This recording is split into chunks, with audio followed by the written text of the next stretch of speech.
আসসালামু আলাইকুম রহমতুল্লাহ। আসলে কোনো কিছু ভিডিও করব, রেকর্ড করব, কথা বলবো, এগুলা হচ্ছে মূলত দেখানোর জন্য না।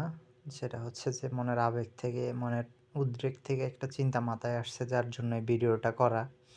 আর ভিডিওটা স্মৃতি হিসাবে থাকবে ওসমান হাদিবের জন্য। একটা হাদিস আছে যে যখন আল্লাহ পাক কোনো বান্দাকে ভালোবাসেন, তখন ফেরেশতাদেরকে বলা হয়, ফেরেশতারাও তাই ওই বান্দাকে ভালোবাসে এবং ফেরেশতারা জমিনে এসে মানুষের মধ্যে বলে দেয় যে আল্লাহ এই বান্দাকে ভালোবাসে এবং আমরাও তাকে ভালোবাসি। হে দুনিয়াবাসী, শুনে রাখো, তোমরাও তাকে ভালোবাসো। তো আমার মনে হয় যে ওসমান হাদি ভাইয়ের এক তো হচ্ছে আমরা প্রকাশ্যভাবে ওনার দেশপ্রেম, ওনার সাহসিকতা, ওনার ইসলামের প্রতি ওনার দিলের মধ্যে ভালোবাসা এবং ওনার নমনীয়তা, এই সব কিছু তো প্রকাশ্য। আর আমি ব্যক্তিগতভাবে মনে করি যে ওসমান হাদি ভাইয়ের এমন কোনো গোপন আমল ছিল যে আমল তাকে এতটা সম্মানিত করছে।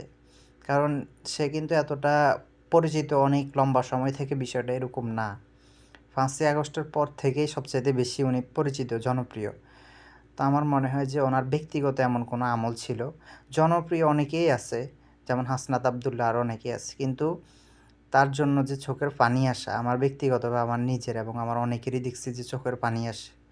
তো এটা আসলে কেন আসে, এটা আমার ব্যক্তিগতভাবে আমার চিন্তা থেকে আমি এটা উপলব্ধি করলাম। আমার মনে হয় সম্ভবত ওনার গোপন কোনো এমন ভালো আমল ছিল, নেক কোনো এমন উঁচু মানের কাজ ছিল, যার জন্য আল্লাহ তাকে এতটা সম্মানিত করছে।